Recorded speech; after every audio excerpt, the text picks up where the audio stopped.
బులెటిన్లో breaking news చూస్తున్నాం. తెలంగాణలో భారీ స్థాయిలో ఉద్యోగ నియామకాల ప్రక్రియకు శ్రీకారం చుట్టినట్లు Telangana public service commission chairman Burra Venkatesham వెల్లడించారు.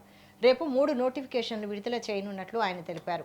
వచ్చే వారం రోజుల్లో మరిన్ని నోటిఫికేషన్లు జారీ కానుండగా మొత్తం 3800 ఉద్యోగాల భర్తీకి ఆర్థిక శాఖ అనుమతులు మంజూరు చేసినట్లు చెప్పారు. ఇకపై నియామక ప్రక్రియ మొత్తం ఆన్లైన్ విధానంలోనే నిర్వహించనున్నట్లు స్పష్టం చేశారు. దేశవ్యాప్తంగా చోటు చేసుకున్న ప్రశ్న పత్రాల లీకేజ్ ఘటనలను దృష్టిలో ఉంచుకొని పలు జాగ్రత్తలు తీసుకున్నామని తెలిపారు. కంప్యూటర్ బేస్డ్ టెస్టు విధానం ద్వారా పారదర్శకంగా పరీక్షలు నిర్వహిస్తామన్నారు.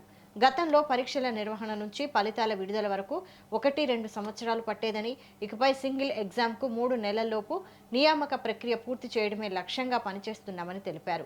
ప్రిలిమ్స్, మెయిన్స్ ఉన్న పరీక్షలను 6 నుంచి 9 నెలల్లో పూర్తి చేసేలా ప్రణాళిక రూపొందించామని చెప్పారు. కమిషన్పై ఎలాంటి అపోహలు అవసరం లేదని, తప్పుడు ప్రచారాలను నమ్మవద్దని సూచించారు.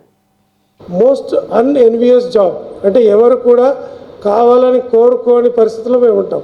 ఎందుకంటే ఉదాహరణకి ఏ పోస్ట్ అయినా కూడా ఇప్పుడు సపోజ్ నేను తెలంగాణ పబ్లిక్ సర్వీస్ కమిషన్ నుండి పొల్యూషన్ కంట్రోల్ బోర్డుకి అసిస్టెంట్ సైంటిస్ట్కి నోటిఫికేషన్ ఇచ్చున్నాం. ఈ రోజుతో అయిపోతుంది. దాదాపుగా 19,000 అప్లికేషన్లు వచ్చాయి. ఉన్న పోస్టులు 20. అంటే నేను ఏం చేసినా కూడా 0.1%కి ఉద్యోగం ఇవ్వగలను. 0.1 నాట్ ఈవెన్ 1 అంటే 99.99%కి నేను ఉద్యోగం ఇవ్వలేను.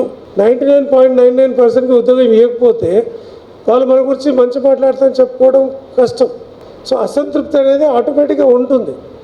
సో దాన్ని అది సహేతుకమైందా, నిర్హేతుకమైందా, అనవసర దీనిలో వస్తుంది అనేది మీరు కూడా గమనించాలి. మోస్ట్ అన్ఎన్వియస్ జాబ్ అంటే ఎవరు కూడా కావాలని కోరుకోని పరిస్థితుల్లో మేము ఉంటాం.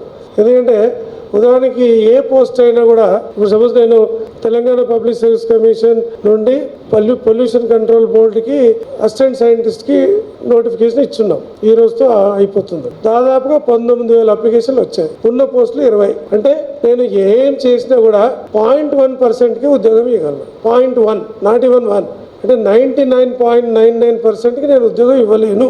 99.99%కి ఉద్యోగం ఇవ్వకపోతే వాళ్ళు మన గురించి మంచి మాట్లాడతారని చెప్పుకోవడం కష్టం.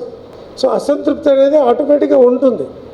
సో దాన్ని అది సహేతుకమైందా, నిర్హేతుకమైందా, అనవసర దీనిలో వస్తుంది అనేది మీరు కూడా గమనించాలి.